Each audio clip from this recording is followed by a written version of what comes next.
On your Moodle page with all the blocks minimized down the left hand side, we have a button over here that says Customize this page. If we click on that once, we have the opportunity of displaying the number of courses, and we can always show all, or we can just show one course or two course or three course, so we'll come back to that in a minute. But more importantly, we can change the order of our subjects.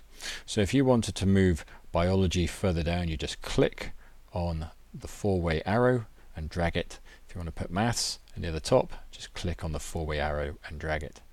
When you're happy with the number of courses and the order, like you could choose to only show the top 4 courses, go back to where it says stop customizing this page and click once, and your screen has now been reordered, and it shows that you have 2 courses which are hidden, and you can reveal them by clicking on show all courses. Why don't you customize your page now?